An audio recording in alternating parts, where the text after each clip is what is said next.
नमस्कार, दिन भर की बड़ी खबरों में आपका स्वागत है। मैं हूं आपके साथ अंशिता। आज इस बुलेटिन में बात होगी भारत और पाकिस्तान के बीच बढ़ते तनाव की, पाकिस्तान के खिलाफ भारत के एक और बड़े फैसले की। जानेंगे वक्फ कानून पर सुप्रीम कोर्ट में क्या कहा मुस्लिम पर्सनल लॉ बोर्ड ने, बिहार में महागठबंधन की बैठक में हुआ क्या फैसला, देखेंगे ईडी की ताकत पर सुप्रीम कोर्ट में होने वाली सुनवाई को, और बुलेटिन के आखिर में बात चुनाव आयोग की तैयारियों की। लेकिन दिन भर की तमाम बड़ी खबरों से पहले एक नजर आज की सुर्खियों पर। इजराइल के तेल अवीव के एयरपोर्ट पर यमन का मिसाइल हमला, पीएम नेतन्याहू ने बुलाई आपात सुरक्षा बैठक, दिल्ली से तेल अवीव जाने वाली एयर इंडिया की flight Abu Dhabi divert. Jamiat Ulema-e Hind की बैठक में कश्मीर हमले के खिलाफ प्रस्ताव, कहा इस्लाम की नीति के विपरीत है आतंकवाद, सरकार से आतंकवादियों के खिलाफ सख्त कार्रवाई की मांग। निशिकांत दुबे की बढ़ सकती हैं मुश्किलें, बीजेपी सांसद के बयानों के खिलाफ सुप्रीम कोर्ट में 5 मई को सुनवाई, सुप्रीम कोर्ट और सीजीआई को लेकर दिया था विवादित बयान। राजस्थान के अलवर का मामला, पानी की समस्या पर सवाल सुन मंच छोड़कर उतरे केंद्रीय मंत्री भूपेंद्र यादव, मौके का वीडियो सोशल मीडिया पर वायरल। ये तो थी सुर्खियां, अब बात आज की सबसे बड़ी खबर की। भारत और पाकिस्तान के बीच टकराव बढ़ता जा रहा है। पाकिस्तान की तरफ से आने वाले बयानों ने हालात को और खराब कर दिया है, तो भारत सरकार पर दबाव दिखाई दे रहा है कि वो आतंकवादी हमले के खिलाफ सख्त कार्रवाई करे, जिससे पाकिस्तान अब घबराया हुआ है। भारत से टकराव पाकिस्तान को बहुत भारी पड़ने वाला है। एक के बाद एक भारत की तरफ से उठाए जा रहे कदमों ने पाकिस्तान की नींद उड़ा दी है। पाकिस्तान से व्यापार समाप्त करने के बाद अब भारतीय नेवी की तरफ से अरब सागर के लिए नेविगेशन अलर्ट जारी की गई है। इस वार्निंग के जरिए चेतावनी दी गई है कि जो भी समुद्री व्यापारिक जहाज इस हिस्से में हो, उनके लिए खतरा हो सकता है, इसलिए वो जल्दी से जल्दी यहाँ से निकल जाएं। पाकिस्तान पर बढ़ते दबाव के बीच अब पीएम मोदी ने वायुसेना चीफ अमरप्रीत सिंह से मुलाकात की। इससे पहले वो नेवी चीफ से मिले थे। पीएम मोदी को बिहार जाना था, लेकिन उन्होंने अपना बिहार दौरा भी रद्द कर दिया, जिससे पाकिस्तान पर बड़ी कार्रवाई के संकेत मिल रहे हैं। बढ़ते तनाव के बीच भारत ने अपनी हवाई रक्षा ताकत में बड़ा इजाफा किया है। सेना को रूसी मूल की ईगला-एस मिसाइलों की नई खेप मिल चुकी है, जो अब बॉर्डर पर फॉरवर्ड लोकेशनों में तैनात की जा रही है। इन मिसाइलों की खासियत है कि ये दुश्मन के लड़ाकू विमान, हेलीकॉप्टर और ड्रोन को बेहद कम दूरी से भी मार गिराने में सक्षम है। भारत की ताकत का खौफ पाकिस्तान के अंदर दिखाई दे रहा है। पाकिस्तान को सबसे ज्यादा डर पीओके के अपने हाथ से निकलने का लग रहा है। भारतीय सेना की संभावित कार्रवाई के डर से पाकिस्तान ने पीओके में बंकरों की खुदाई शुरू कर दी है। आम नागरिकों के घरों को खाली कराकर उन्हें सैन्य चौकियों में बदला जा रहा है। युवाओं को हथियारों की ट्रेनिंग दी जा रही है और खैबर पख्तूनख्वा जैसे संवेदनशील इलाकों में वॉर सायरन तक लगाए जा चुके हैं। पाकिस्तान भारत के हमले से बचने के लिए दुनिया भर के देशों से मदद मांग रहा है, साथ ही भारत को गीदड़ भभकी भी दे रहा है। पाकिस्तान पीएम शहबाज शरीफ ने हाल ही में तुर्की के राजदूत से मुलाकात कर अपना दुखड़ा सुनाया और भारत पर युद्ध थोपने का झूठा आरोप लगा दिया। पाकिस्तान पहले से ही डरा हुआ दिख रहा है और उसका डर भारत के एक्शन ने और बढ़ा दिया है। भारत की तरफ से पहले सिंधु जल समझौते को निलंबित किया गया और अब पानी रोकने की कोशिश शुरू हो गई है। डैम के गेट बंद किए जा रहे हैं। तो कैसे पानी को लेकर पाकिस्तान में बढ़ने वाली है परेशानी, देखिए रिपोर्ट। कश्मीर हमले के बाद से ही भारत सरकार ने पाकिस्तान के खिलाफ सख्त रवैया अपनाया हुआ है। भारत ने पहले ही सिंधु जल समझौता रद्द कर दिया, जिसे लेकर पाकिस्तान आग बबूला है और लगातार भारत पर हमले की धमकी दे रहा है। इस बीच अब भारत सरकार ने एक और बड़ा कदम उठाया है। भारत सरकार ने चिनाब नदी पर बने बगलिहार डैम से पानी रोक दिया। चिनाब नदी हिमालय से निकलती है और भारतीय राज्य हिमाचल प्रदेश से होते हुए ये जम्मू कश्मीर से बहती हुई पाकिस्तान में प्रवेश करती है। सिंधु जल संधि की शर्तों के मुताबिक चिनाब नदी के पानी पर पाकिस्तान का अधिकार है, लेकिन अब भारत ने इस समझौते से खुद को अलग कर लिया है, तो इन शर्तों का भी कोई वजूद नहीं रह जाता। ऐसे में भारत ने चिनाब नदी का पानी रोक दिया है। दरअसल चिनाब पर बगलिहार डैम पर run of the river hydro power plant बनाया गया था, यानी इस डैम से पानी के बहाव को अभी तक नहीं रोका जा रहा था, बल्कि पानी के बहाव को बाधित किए बिना बिजली पैदा की जा रही थी। लेकिन अब इस डैम के फाटक बंद किए जाने से पाकिस्तान के पंजाब इलाके में पानी की भारी किल्लत पैदा हो सकती है। इस नदी के पानी से ही पाकिस्तान के पंजाब में खेतों की सिंचाई होती है और यही वजह है कि सिंधु जल समझौता पाकिस्तान के लिए बेहद अहम है, वरना आर्थिक मोर्चे पर पहले से परेशान पाकिस्तान में पीने के पानी की भी समस्या पैदा हो सकती है। इसी बौखलाहट में पाकिस्तानी नेता राजदूत पानी रोकने पर भारत पर एटम बम से हमले की धमकी दे रहे हैं, लेकिन इससे भारत के रुख में कोई बदलाव नहीं आ रहा, बल्कि भारत सरकार झेलम नदी का भी पानी रोकने की योजना बना रही है। झेलम नदी पर भी किशन गंगा बांध बना हुआ है। इसके जरिए झेलम का पानी रोकने की योजना बनाई जा रही है।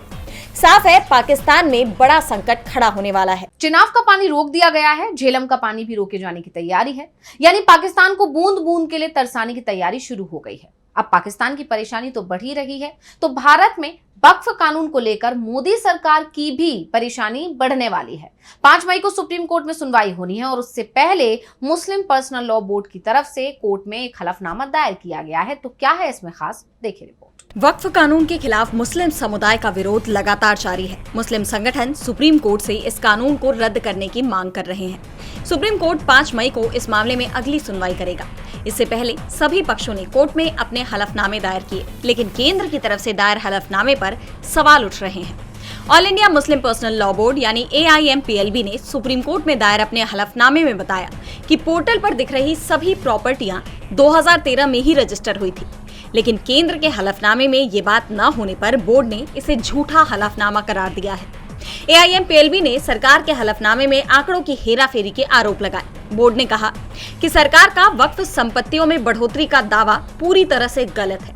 सरकार के हलफनामे में दिए गए आंकड़े सही नहीं है। बोर्ड ने कहा कि सरकार का वक्फ संपत्तियों में बढ़ोतरी का दावा पूरी तरह से गलत है। सरकार के हलफनामे में दिए गए आंकड़े सही नहीं है। इसके साथ ही AIMPLB ने अल्पसंख्यक मामलों के मंत्रालय की तरफ से हलफनामा दायर करने वाले अधिकारी के खिलाफ कार्रवाई की मांग की है। आपको बता दें कि केंद्र की तरफ से दायर हलफनामे में कहा गया था कि 2014 से 2025 के बीच 11 साल की इस अवधि में कुल वक्फ प्रॉपर्टी 29 लाख एकड़ से ज्यादा हो गई। मुस्लिम बोर्ड ने सरकार के दावे को खारिज करने के साथ ही कार्रवाई की भी मांग कर दी है।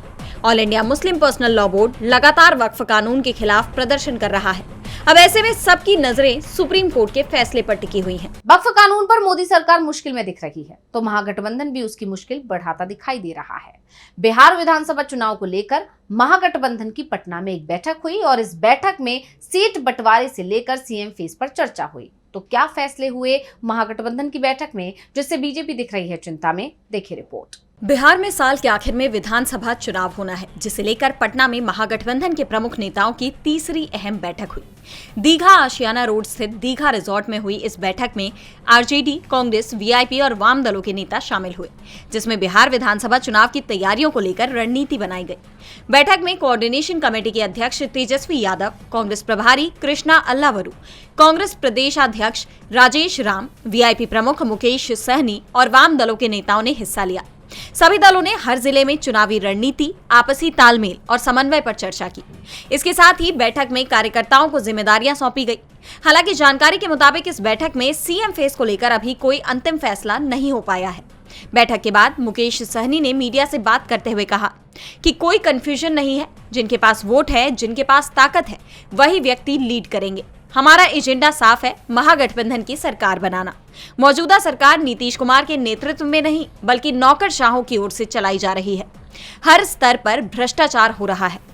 सहनी के इस बयान ने सियासी हलचल मचा दी है। इससे साफ है कि महागठबंधन का पूरा फोकस नीतीश सरकार के खिलाफ मजबूत गठबंधन बनाकर चुनाव में जीत हासिल करने पर है। बिहार में इस बार NDA पर महागठबंधन भारी पड़ता दिख रहा है, चुनाव की तैयारियों में भी और जनता के बीच पकड़ बनाने में भी, जो बीजेपी के लिए बड़ी मुसीबत बन सकता है। तो केंद्र सरकार की सबसे बड़ी जांच एजेंसी यानी कि ED के सामने भी बड़ी मुसीबत आती दिख रही है।